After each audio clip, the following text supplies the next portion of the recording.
Como aumentar o seu próprio salário, de Napoleão Hill, capítulo 9. Organize seus pensamentos.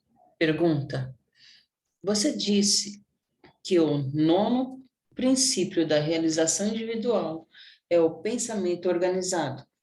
Afirmou também que ninguém pode assegurar o sucesso sem desenvolver a capacidade de organizar os hábitos do pensamento. Portanto, poderia explicar o significado do termo pensamento organizado? Tenha uma ideia geral do que significa, mas gostaria de ter uma declaração detalhada do seu significado e também uma compreensão clara do que esse princípio pode se tornar aplicado nos assuntos práticos do cotidiano. Resposta: antes de discutir a organização do pensamento, vamos examinar o pensamento em si. O que é o pensamento? Nós pensamos com o quê? O pensamento está sujeito ao controle individual?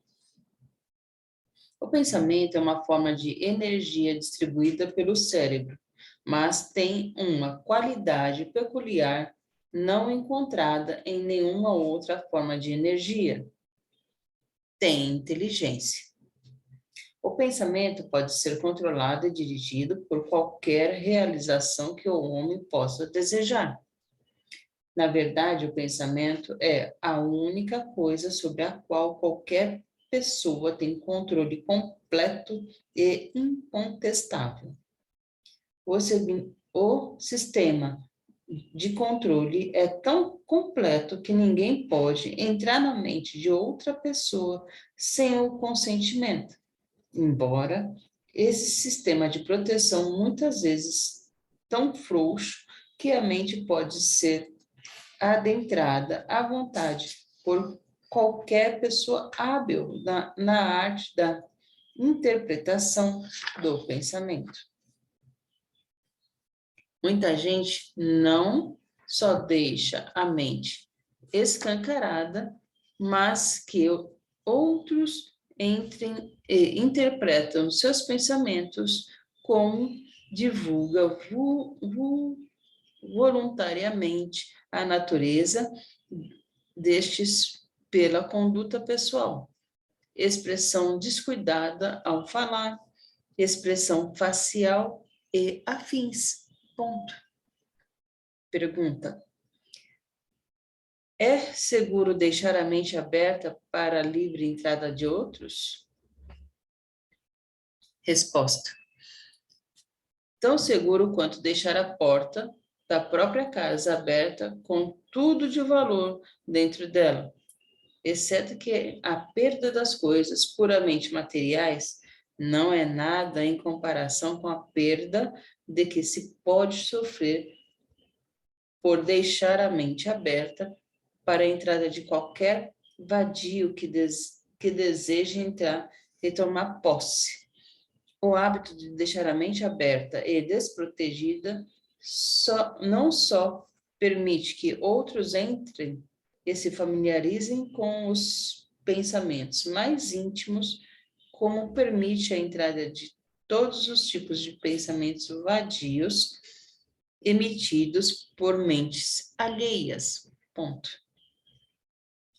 Pergunta: então você acredita que os pensamentos passam de uma mente para outra por telepatia? Resposta: aparentemente, esse fato foi confirmado por cientistas, mas tenho provas de sua existência por experiência pessoal. Sim, a mente é constantemente bombardeada por impulsos de pensamentos liberados pelas mentes dos outros, especialmente aqueles com quem entramos em contato próximo diário. Como já afirmei antes, um trabalhador de mentalidade negativa, ao relacionar-se com outros trabalhadores, vai transmitir os pensamentos negativos. para todas as pessoas ao seu alcance, de sua influência, mesmo que não fale uma palavra ou faça um único movimento que indique em seu estado mental. Já vi isso acontecer com tanta frequência que não posso estar errado. Ponto. Pergunta: é por isso que você enfatiza tão fortemente a importância da harmonia entre os membros da aliança do Mastermind? Resposta: essa é uma das principais razões pelo quais enfatizo a importância da harmonia. A química do cérebro é de tal poder mental que de um grupo de homens pode ser organizado de uma maneira a funcionar como uma unidade de força apenas se houver harmonia perfeita entre as mentes do indivíduo. Ponto. Pergunta: a aliança do Mastermind parece ser um dos passos importantes para o pensamento organizado, pois nela os homens reúnem sua energia mental, experiência, educação e conhecimento, e movem-se em direção a um motivo comum. É essa a ideia certa? Resposta: você descreveu a situação perfeitamente. Poderia ter dito que a aliança do Mastermind é um passo importante no que se refere ao pensamento organizado. Pois, pois isso é verdade, mas o pensamento organizado começa com a organização de hábitos de pensamentos do indivíduo. Para se tornar um membro efetivo da aliança de Mastermind, o indivíduo deve, antes de formar hábitos de controle definidos do pensamento, um grupo de homens trabalhando junto no Mastermind, sendo que cada um deles controla os próprios hábitos de pensamento. Representa o pensamento organizado do mais alto nível. Na verdade, não existe garantia plena de harmonia em um grupo de Mastermind, a menos que cada membro seja tão autodisciplinado que possa controlar seus pensamentos. Pergunta: você quer dizer que um indivíduo pode ter, de fato, disciplinar-se para controlar a natureza de seus pensamentos? Resposta: exatamente. Mas lembre-se que se adquire controle de seus pensamentos mediante a formação de hábitos de pensamentos definidos. Você sabe, é claro, que os hábitos, uma vez formados, funcionam automaticamente, sem qualquer esforço voluntário do indivíduo. Ponto. Pergunta: mas se não é muito difícil forçar a mente a funcionar a partir de hábitos definidos, como se pode adquirir esse tipo de autodisciplina? Resposta: não. A formação de hábitos não é nada difícil. Na verdade, a mente está constantemente formando hábitos de pensamentos sem o conhecimento consciente do indivíduo, respondendo a todas as influências que chegam até o ambiente cotidiano. Com a autodisciplina, pode-se mudar o hábito e a ação da mente. Dá respostas as influências causais no seu redor, mas para temas de escolha pessoal. Isso é conseguido através da mente por um motivo definido, baseado em um objetivo definido e intensificado o objetivo até ele tornar-se uma obsessão. Colocado de uma forma,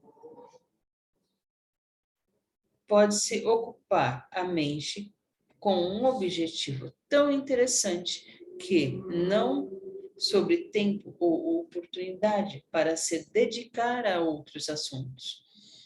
Desse modo, forma-se hábitos de pensamentos definidos. A mente responde a qualquer estímulo recebido. Quando um homem é impulsionado por um forte desejo de alcançar o sucesso, a sua mente responde a esse desejo de forma de hábitos de pensamentos definidos relacionados e à realização do seu próprio desejo. Ponto. Pergunta. Então, o pensamento organizado começa com a definição de objetivo? Resposta. Tudo que um homem conquista com a definição de objetivo,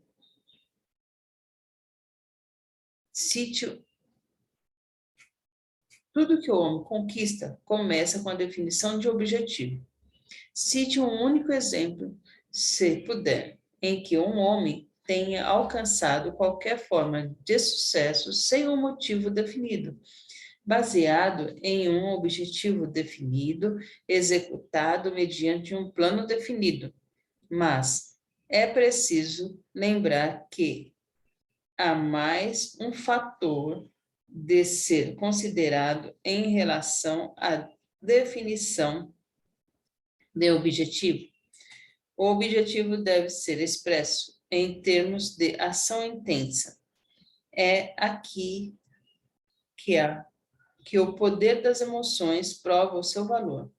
O sentimento de desejo pode, pela realização de seu objetivo definido, é um poder que dá a vida, a ação a esse objetivo, a influência, a atuação por iniciativa própria para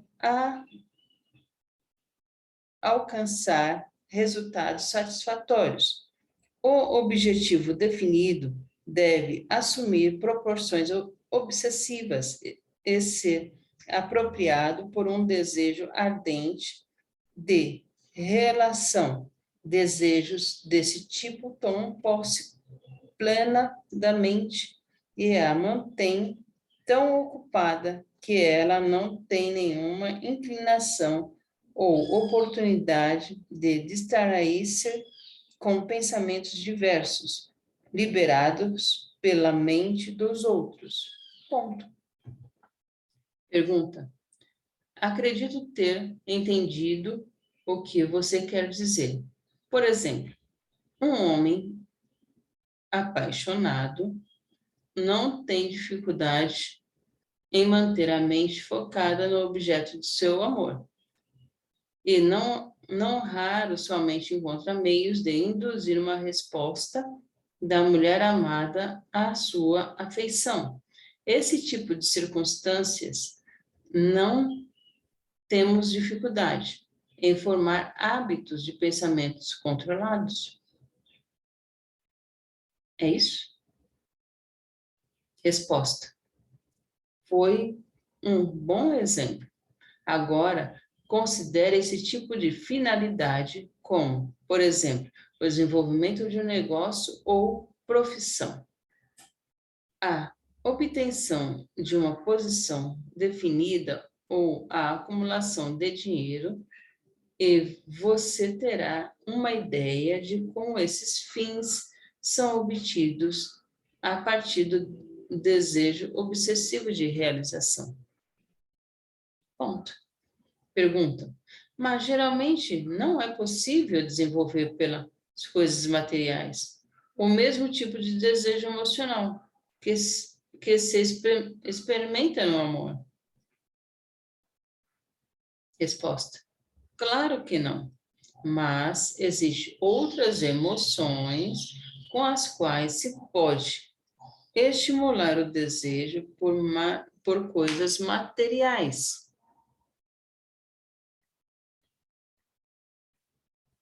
Estude as 9 motivações básicas e você vai observar que qualquer objetivo ou tipo de desejo é emocional, por natureza. Existe um desejo de riqueza material bastante universal e bem desenvolvido na maioria das pessoas, e o desejo de expressão pessoal, que leva à fama e ao reconhecimento, o desejo de autopreservação e o desejo de liberdade do corpo e da mente. Todas essas emoções, incluindo, é claro, a emoção do amor, pode ser convertida para a realização de qualquer fim desejado. O desejo de acumulação de riquezas materiais pode, por exemplo, ser combinado com o amor pela mulher escolhida, de maneira que o desejo de dinheiro seja associado ao desejo de proporcionar à amada um conforto que ao dinheiro pode comprar. Tal circunstâncias poderia haver um motivo duplo para a acumulação do dinheiro. Ponto. Pergunta: entendi, mas é possível ser influenciado por todos esses 7 motivos positivos para uma força motriz por trás do objetivo principal de vida? Não é?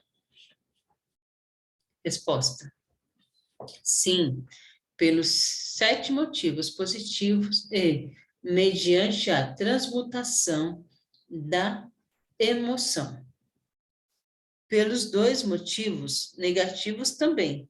Você sabe, é claro que qualquer motivação, seja ela positiva ou negativa, pode tornar-se uma inspiração para a ação, que pode ser direcionada para a realização de qualquer fim desejado. O motivo do medo, por exemplo, com frequência serve como uma poderosa inspiração para a ação. Para beneficiar-se dele, é preciso apenas controlar o hábito da ação, até que se torne automáticos. Ponto. Pergunta: quer dizer que os hábitos funcionam de forma voluntária, sem qualquer esforço do indivíduo? Resposta: sim, é exatamente isso. O que qualquer hábito faz se torna fixo. Ponto. Pergunta: você diz quando se torna fixo? O que fixa um hábito? Como proceder para tornar um hábito permanente?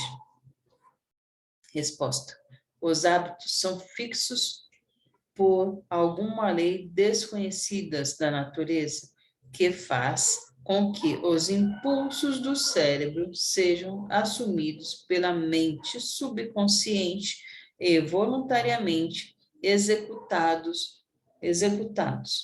Essa lei não produz hábitos, só os fixa, para que oferecem automaticamente e operam automaticamente.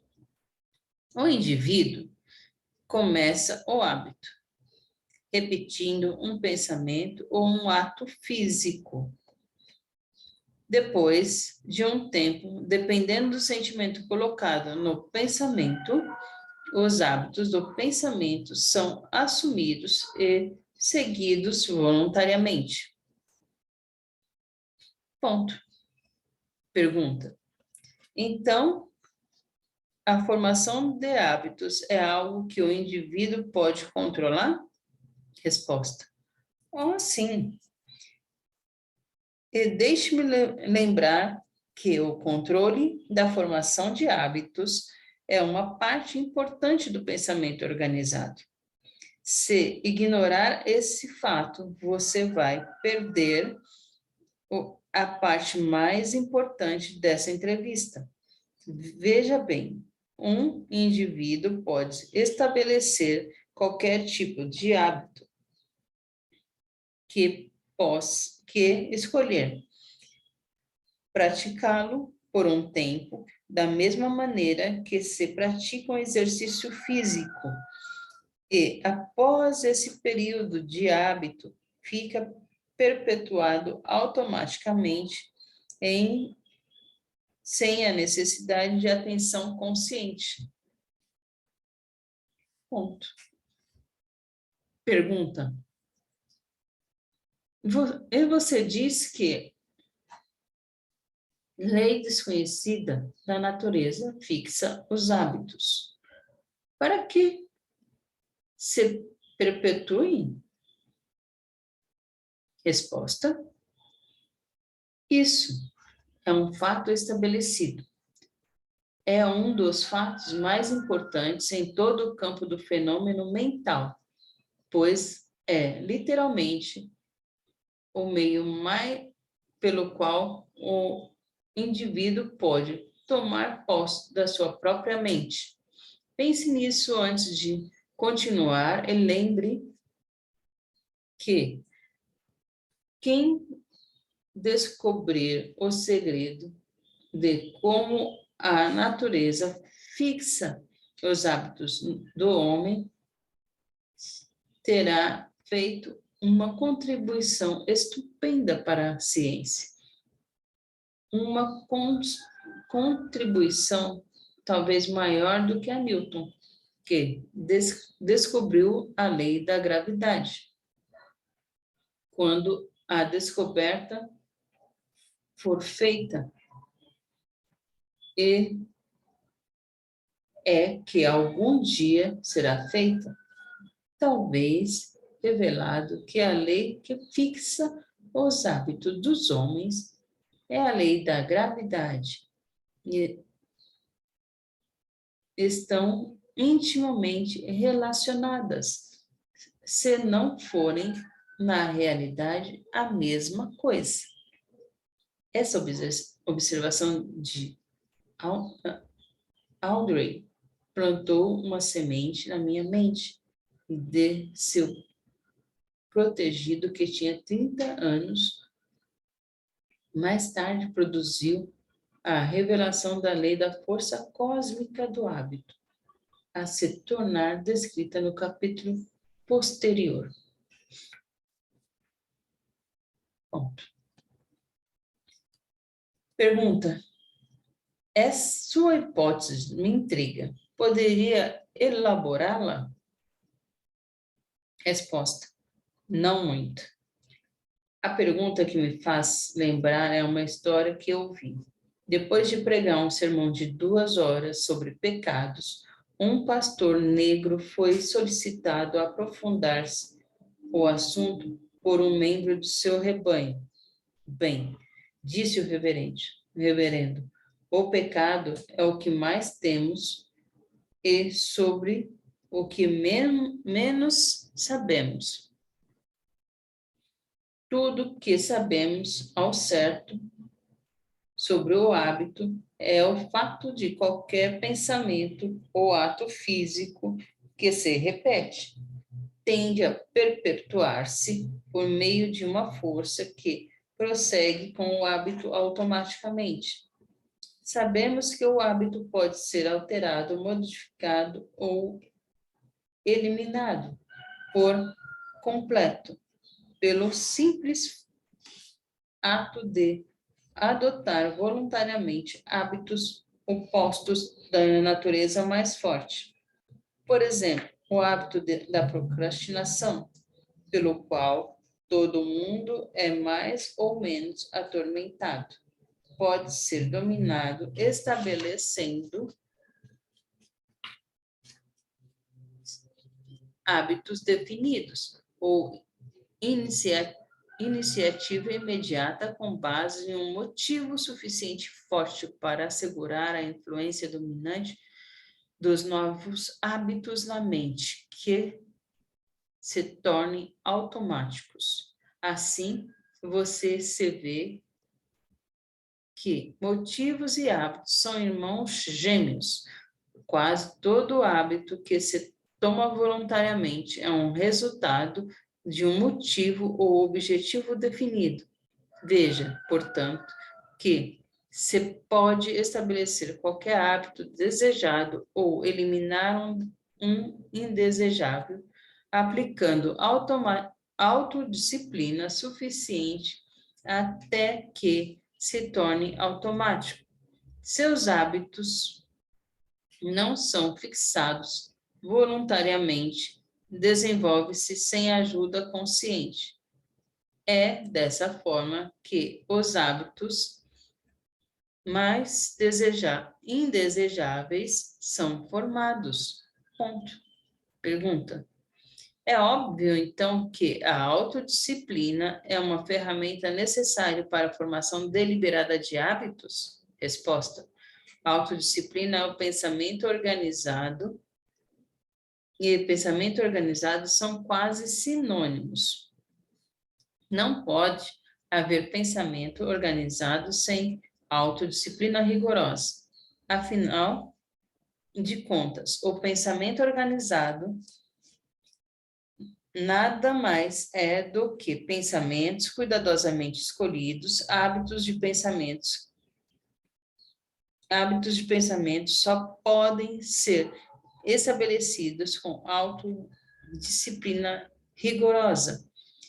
O motivo ou desejos obsessivos tornam-se a autodisciplina muito fácil.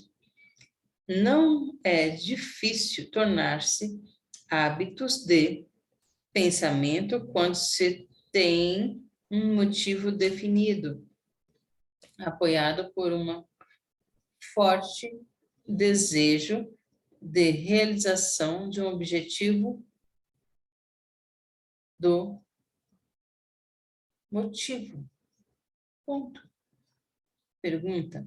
Você quer dizer que é fácil formar hábitos de pensamento relacionados a assuntos pelos quais você tem vivo interesse pessoal? Resposta. Essa é a ideia.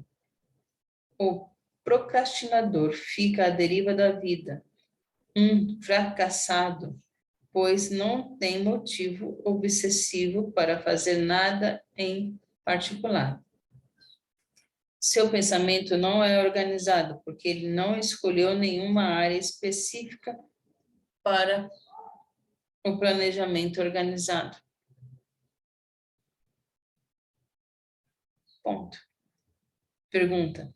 Poderia descrever brevemente os princípios do pensamento organizado do ponto de vista do homem que deseja fazer melhor uso do seu tempo e capacidade? Resposta.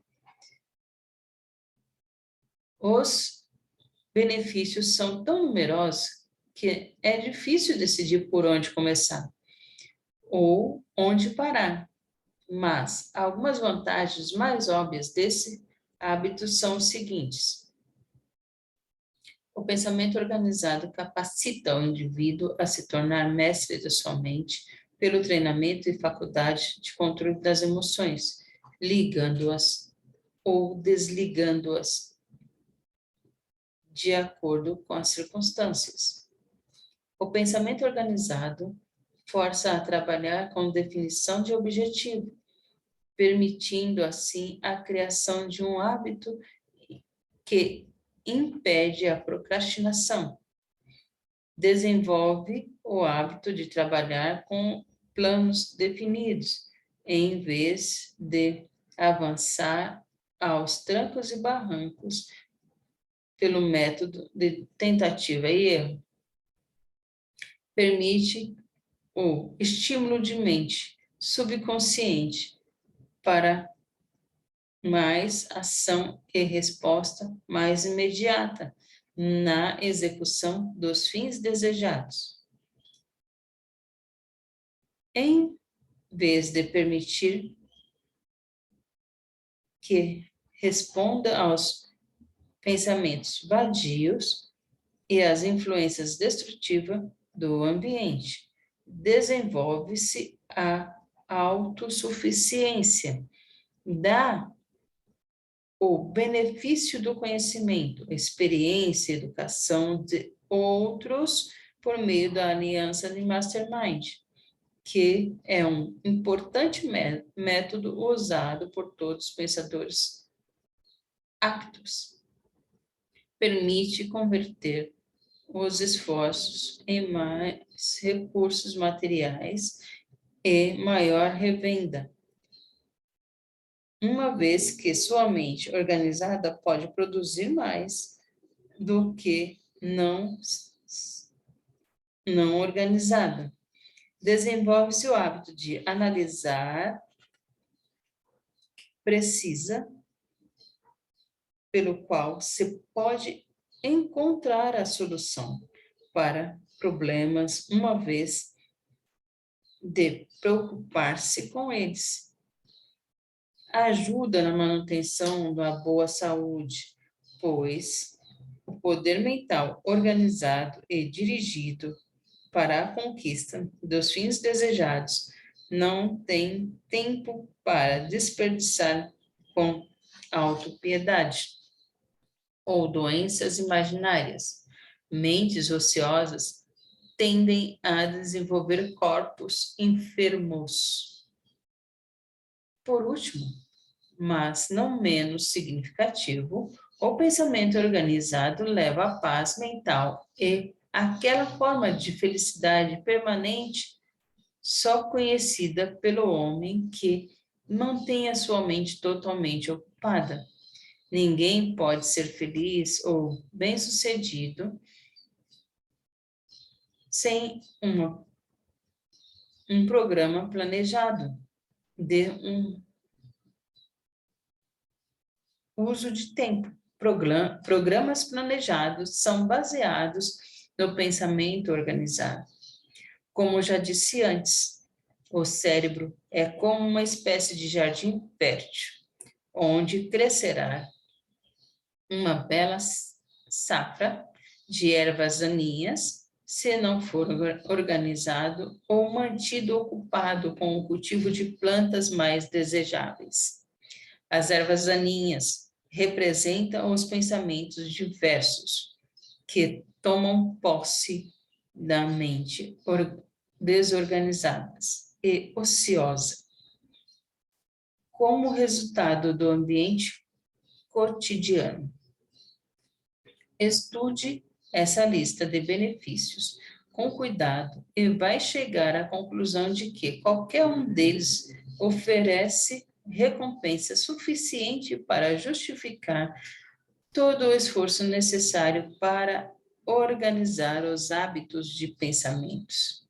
A soma total desses benefícios representa a diferença entre sucesso e fracasso.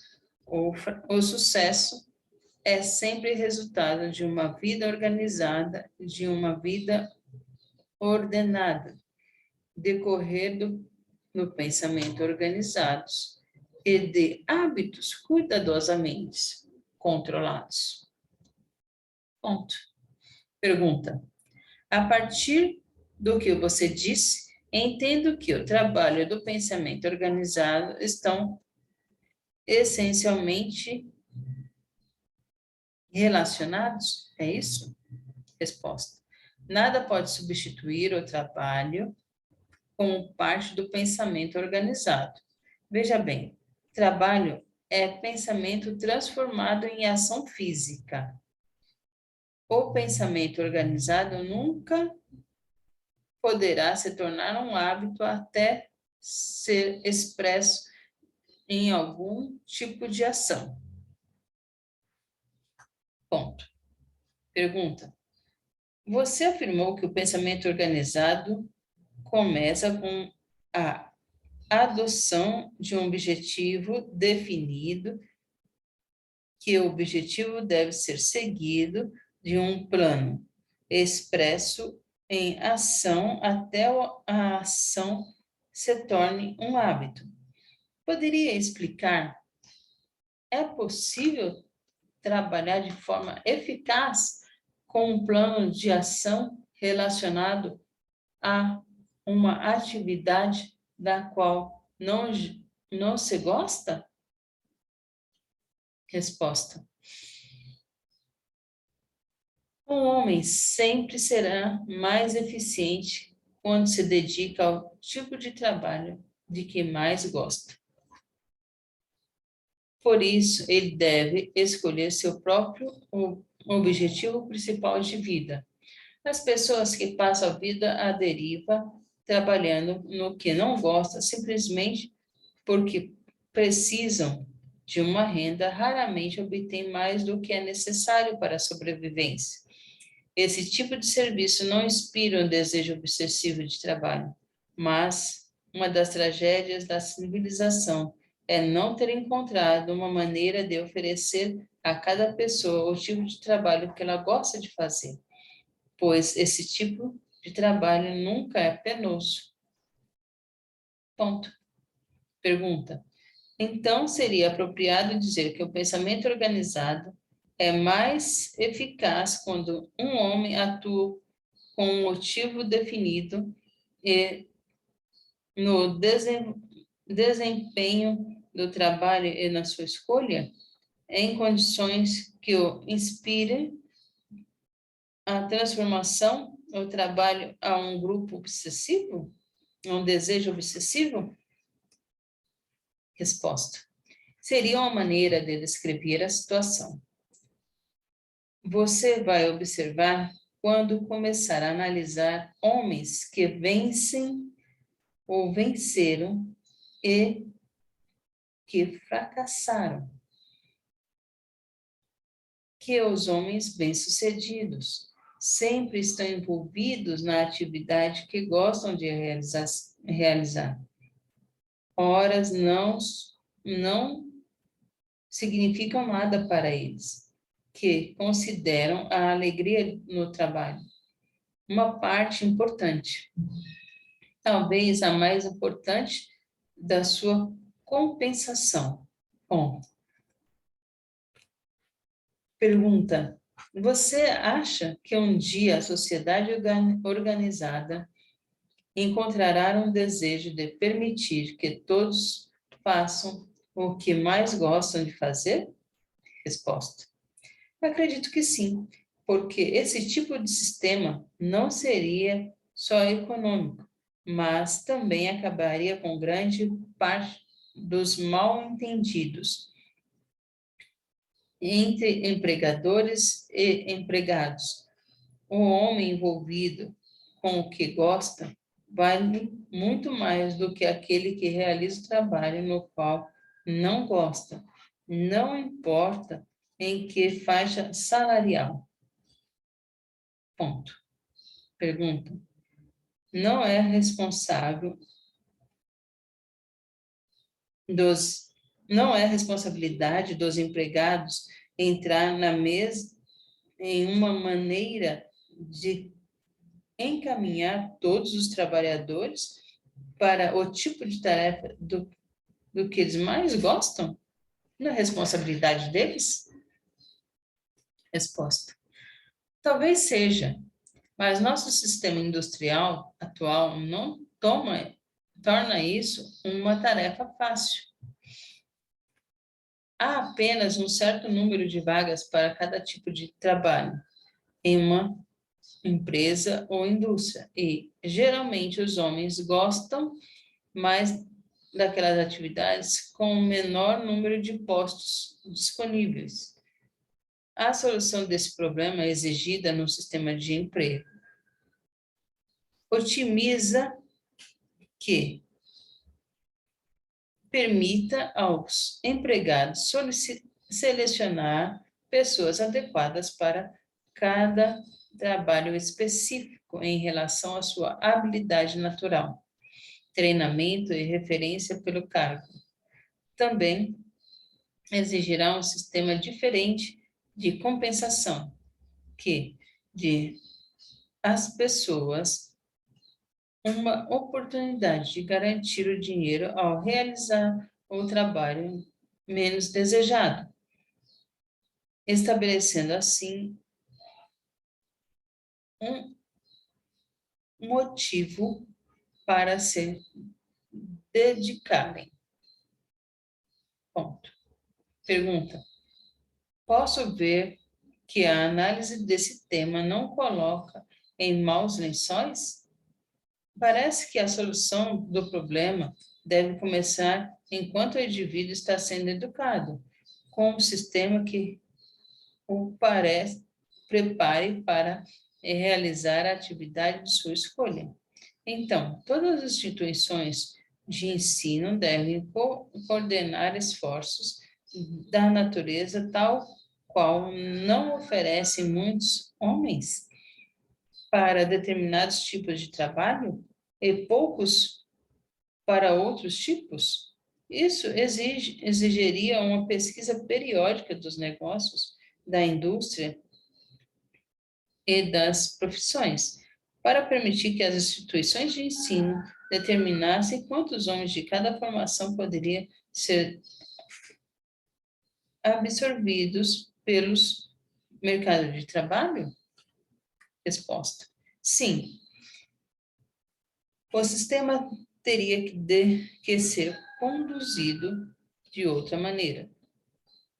Neste momento, por exemplo, as escolas estão formando mais médicos, professores e advogados do que o necessário para este campo. E o resultado é que alguns terão dificuldade de ganhar a vida. Pergunta: a partir de sua análise, deduzo que o pensamento organizado deve começar pelos envolvidos nos campos de educação e no gerenciamento das indústrias de negócios? Resposta: são alguns dos lugares por onde se deve começar, mas não se esqueça de que o hábito do pensamento organizado é também uma responsabilidade individual, e o indivíduo que negligencia deve aceitar da vida o que lhe oferecer. As melhores coisas da vida acabam sempre com os homens que formam hábitos de pensamento organizado. Sempre foi assim e sempre será. Pensar construtivamente é uma responsabilidade que ninguém pode delegar ao outro. É uma responsabilidade individual. Ponto. Pergunta: já que o pensamento organizado é uma responsabilidade individual, deve haver um ponto de partida para começar a adquirir a capacidade de organizar o pensamento e, pelo menos, algumas regras simples a seguir. Você poderia citar alguma dessas regras? Resposta: a primeira coisa que se deve reconhecer a fim de se tornar um pensador preciso é o fato conhecido de que o poder com o qual pensamos é dinamite mental, o que pode ser organizada e utilizada de forma construtiva para a obtenção de determinados fins. mas que, se não for organizada e utilizada com hábitos controlados, pode se tornar um explosivo mental que literalmente explodirá todas as esperanças e realizações e levará ao fracasso inevitável. Colocando de outra maneira, deve-se reconhecer que o poder do pensamento é provavelmente uma parte protegida da inteligência infinita, mas cada indivíduo recebeu o privilégio de apropriar-se desse poder e utilizá-lo para a realização dos fins de sua escolha, e que o meio de apropriação do controle são hábitos voluntários. Não se pode controlar a inteligência infinita, mas pode-se controlar os hábitos mentais e físicos, e assim, indiretamente, apropriar-se da inteligência infinita e utilizá-la, pois ela fixa os hábitos e os torna permanentemente automáticos em sua operação. Em seguida, o pensador preciso deve aprender a aproveitar fontes seguras de informação, onde vai obter fatos confiáveis de que precisa, ligados ao pensamento organizado, conjecturas e desejos esperançosos. As fontes mais comuns de informação para a maioria das pessoas jamais podem suplantar as fontes de fatos preciosos. É aqui que o Mastermind torna-se indispensável, uma vez que permite ao indivíduo suplantar um estoque de conhecimento com o conhecimento, educação, experiência e habilidade natural de todos os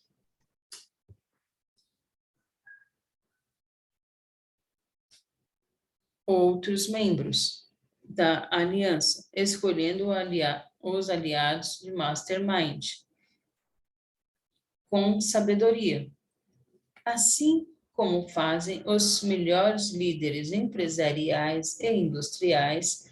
Pode-se ter sob o comando as fontes mais confiáveis de conhecimento que a educação escolar e a experiência humana têm a oferecer. Assim, na atividade de pensar, planejar e organizar, pode-se ter não apenas o próprio cérebro para orientar, mas o cérebro de cada um dos membros de Mastermind. Não há como escapar do fato de que a formação de uma aliança de Mastermind é um dos passos mais importantes para organizar os pensamentos. A evidência disso pode ser encontrada no fato de que todas as pessoas bem-sucedidas não estão, de alguma forma, aliadas com as outras, cujo conhecimento usam livremente. Sem essa aliança, não pode haver pensamento organizado eficaz, pois um cérebro, não importa o quão capaz ele seja, nunca é completo por si. Quando dizemos que a esposa de um homem é a sua cara metade, geralmente estamos expressando muito mais verdadeira do que imaginamos, pois é fato bem conhecido que a mente do homem está completamente sem uma aliança harmoniosa com a mente de sua mulher. Portanto, todo homem deve incluir pelo menos uma mulher em sua aliança de mastermind. Quando as mentes de um homem e de uma mulher são combinadas em espírito de harmonia, a aliança entra em sintonia com o chamado poder espiritual e se apropria de uma proporção muito maior dele, no que qualquer um dos dois poderia apropriar-se ao operar de forma independente. O homem que ignorar essa verdade sofrerá perda irreparável do poder potencial de sua mente, pois não há nada que possa substituir o poder espiritual. Não posso dizer o que é realmente o poder espiritual, mas presumo que seja simplesmente o volume maior de inteligência infinita do que o disponível quando a sensação que descrevemos como espiritual não está presente. Certas emoções elevam as pessoas ao seu sentimento sublime, como o amor e a fé. Quando a mente é estimulada por esse sentimento sublime, a faculdade de imaginação torna-se mais alerta.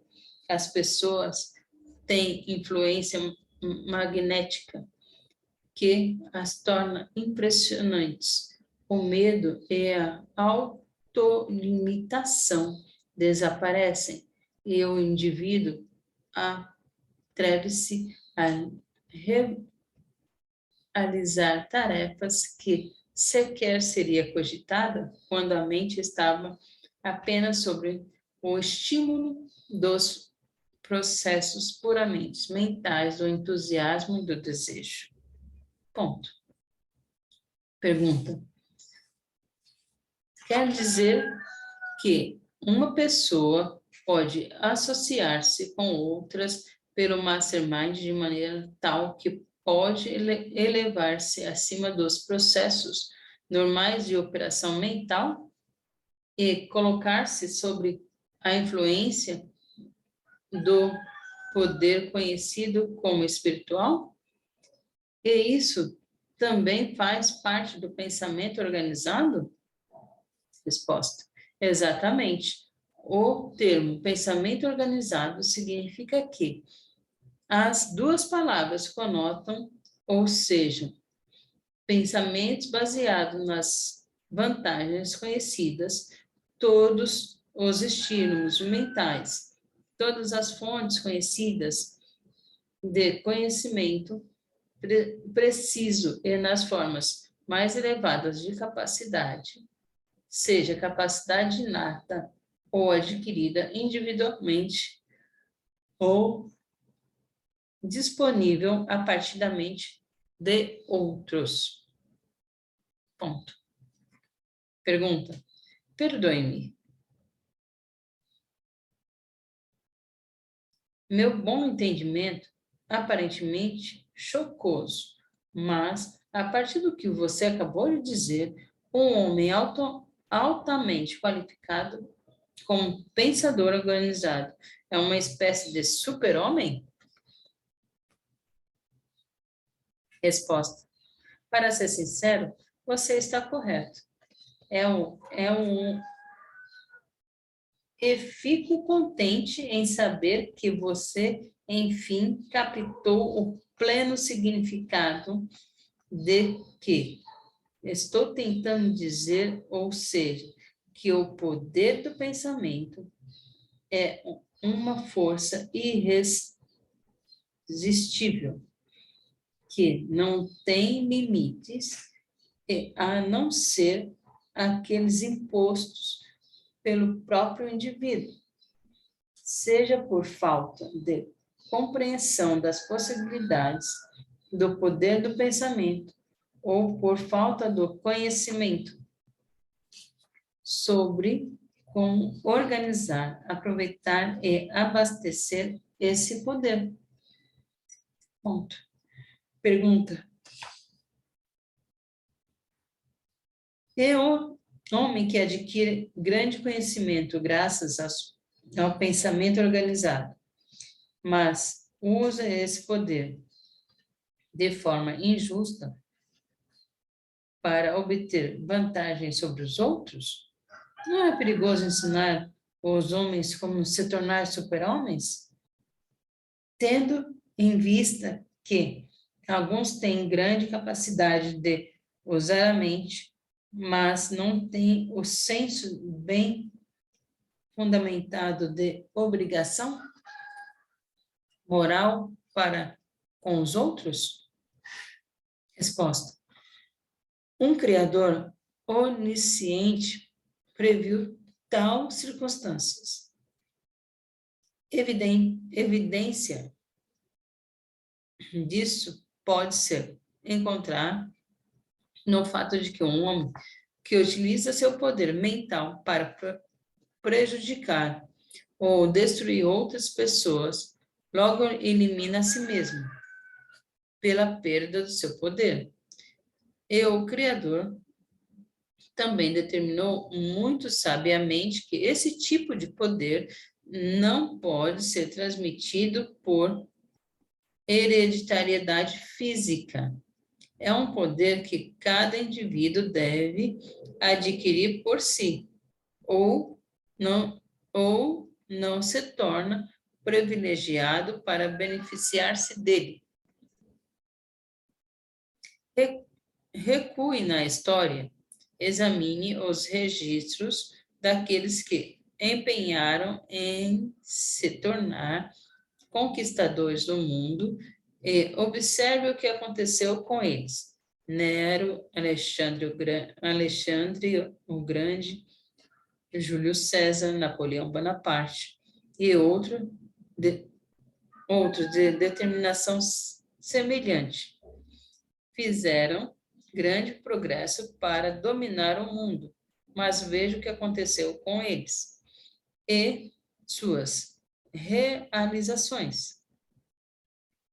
Nenhum alcançou o objetivo, nenhum transmitiu aos seguidores qualquer outro meio pelo qual das suas conquistas puderam ser mantidas. Esses líderes egoístas transmitiram aos seguidores uma maldição que destruiu tudo o que haviam conquistado. Aplique o princípio onde quiser, em qualquer período da civilização. E observe o que o efeito é o mesmo. Somente os ganhos de homens que usam esse poder mental beneficamente foram preservados. Estude os ganhos obtidos por Jesus de Nazaré, por exemplo, e observe que, apesar de terem sido ínfimos durante sua vida, resistiram e espalharam-se por 19 séculos. Até a influência do cristianismo ser hoje uma força reconhecida em todas as partes do mundo. Não se preocupe com o homem que usa o poder de sua mente em detrimento aos outros, pois ele escolheu seu destino pela natureza de seus atos. Se ele não for eliminado antes, será dentro de 70 anos, a idade média dos homens que vivem. A tendência da civilização é ascender e, mesmo que a linha oscile para cima ou para baixo, um em determinados períodos, move-se eternamente para cima, com um todo.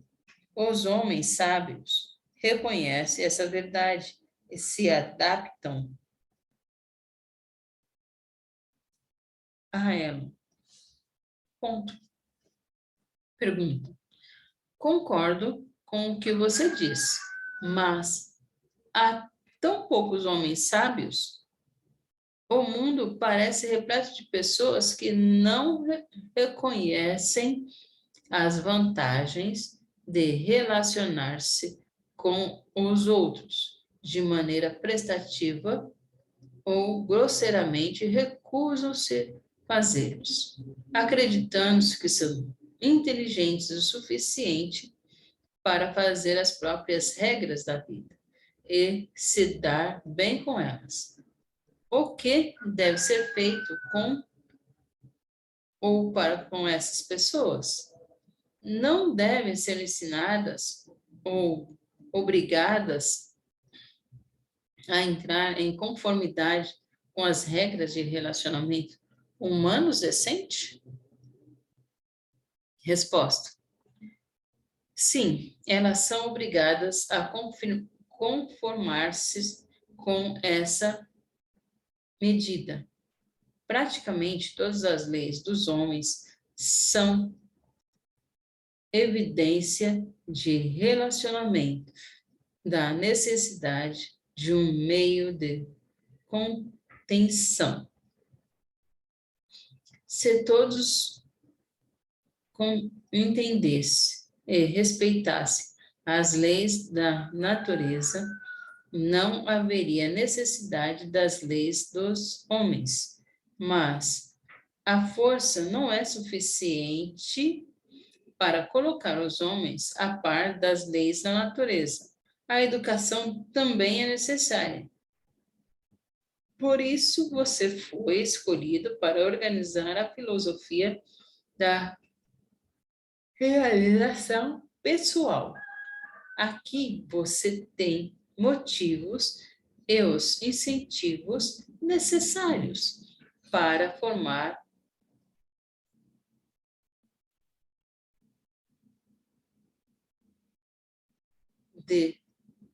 da promessa de benefícios individuais, para influenciar as pessoas e aplicar a filosofia de forma voluntária.